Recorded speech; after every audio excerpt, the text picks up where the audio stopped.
Ohio's agriculture industry is well planted, but still growing.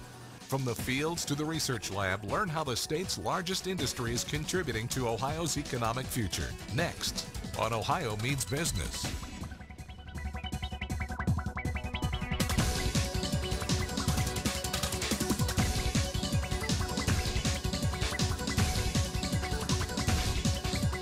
Ohio Means Business on ONN. Presented by The Ohio State University, Ohio State University's Fisher College of Business, The Ohio State University Comprehensive Cancer Center, James Cancer Hospital, and Soloff Research Institute, and The Ohio State University Medical Center. Thanks for joining us for Ohio Means Business. I'm Mike Kallmeyer. Planting season is here. Farmers are eager to get growing again. Agriculture is Ohio's #1 industry, and you don't have to drive far to see it in action. The industry has developed deep roots over the years, but advances in technology and research are creating new opportunities to keep it a mainstay for years to come. On this episode, we take a look at the state of agriculture in Ohio, its economic impact, and potential for future growth.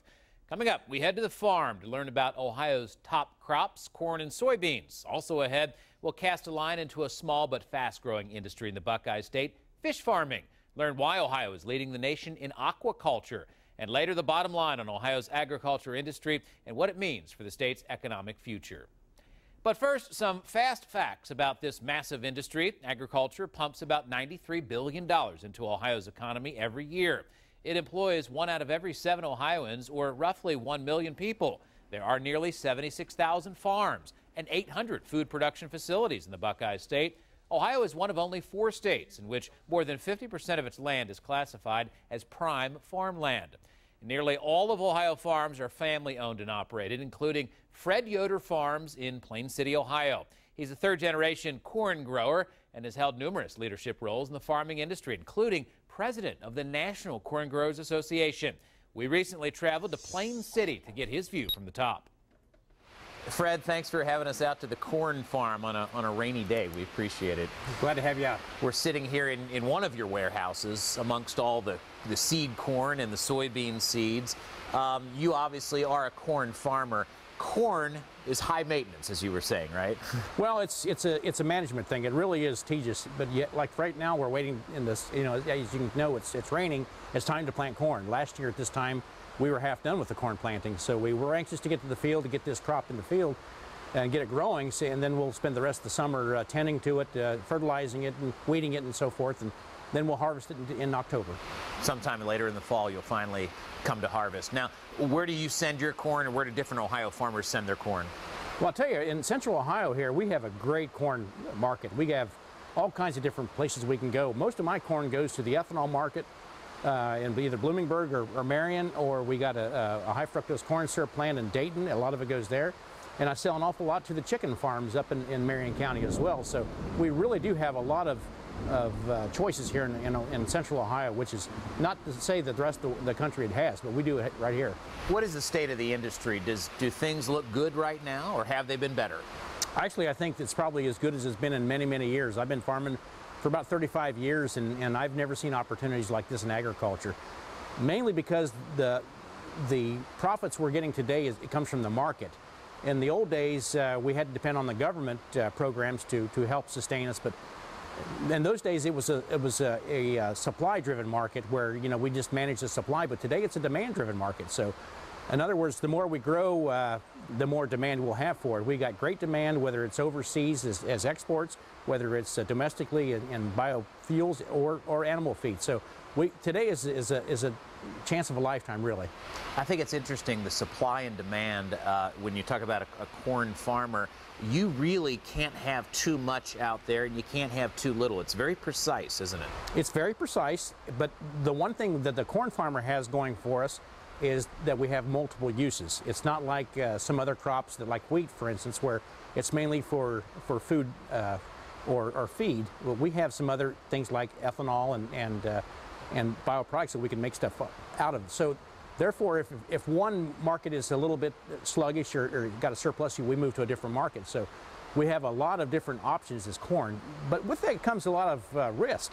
And one of the things that we have to keep in mind is this is the best prices we've had in many years, but it's the riskiest time we've had in many years. It's the most expensive corn crop I'll ever plant this spring. With that becomes the major thing of managing our costs, because as most people don't realize, agriculture is probably as energy intensive of any industry in the world today. So we use a lot of energy. So just like consumers that go to the pump and really hurt when they have to pay $3.80 or $4 for a gallon of fuel, we have to do the same thing. So we just have to really manage our costs. When you talk about the price per bushel, your livelihood is based on that, right? What are the perfect conditions as far as supply and demand go to maximize your price per bushel? Well, what we really want is to manage that carryover. We want to have maybe a half a billion to a billion bushels of corn that we can carry over from one year to the next. But not more than that. But not more than that. When you get over a billion bushels, then all of a sudden you really curtail planting corn. So this is a viable and interesting market, so we have to kind of keep that balance between half and a billion bushels so that we become a very reliable supplier to the end user. You know what's fascinating about the agriculture industry is the technology over the years. I'm sure you've seen like light speed technology just in the last 10 years. I'm going to tell you that today's agriculture is not my father's agriculture. It's completely different. Right. In fact, if Dad was still living, I wonder what he would think of how I farm today. I haven't used a plow in probably 14 years. I'm strictly a no-till or a conservation till farmer. So I just opened a little slot and put the seed right there to keep the cover on there and utilize the cover as part of my weed management too. Your dad bought this farm back in 1958. Things were simpler then, right? Much simpler. But the yields have probably tripled since he was farming back in 1958 to 60. So our productivity has just basically tripled compared to what it used to be. Because of technology? Because of technology, and also new techniques as farming. We got attachments on the planter that will do a lot of things to prepare the ground and place that fertilizer so it's most ideal, and we can also reduce our fertilizer uses because of that too, because of the way we place it now. We have institutions around here, especially Ohio State, with an amazing agricultural program. Having that nearby just helps a lot, doesn't it, with the science and technology absolutely. of it? I'm good friends with Dr. Mosier at Ohio State, the dean, and their extension field people are just wonderful when we come out here and we utilize this new technology and try to figure out ways that we can even do it for less money as well. So you think 10 years from now you're going to look back on this day and say, wow, if we only knew then what we knew now? Oh, I mean, it's just really changed. For instance, like these corn varieties right here.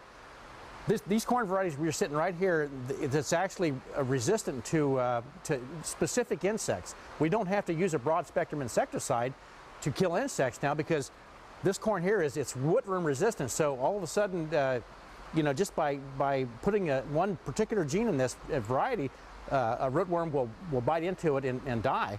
And that way, all of the good environmental effects of good insects are still present. So we can be very selective. We can do this in a very non-combative way, and we can have higher yields with that way too. Where do you see the agriculture industry going, and specifically for you as a corn farmer? You said this is a good year, so looking forward, where are we going? Well, today, if you've been watching any of the government supply and demand reports, we need to plant every bit of corn that we possibly can. We're going to be planting about 10 million acres more corn than we did the previous year, and just to supply the demand that we think is going to be out there. So while we have good demand, it's also going to take a good year of growing. And outside, it's raining now. We got to get this corn in the ground to grow. The Fred Yoder Farms is a family operation, like many farms across Ohio. Is that the way it should be? Absolutely. I mean, a lot of times people think just because a farm is larger than it used to be, I think 99% of all farms are still family farms. Fred, we appreciate your time. Thanks for having us out on the farm. Thanks for coming.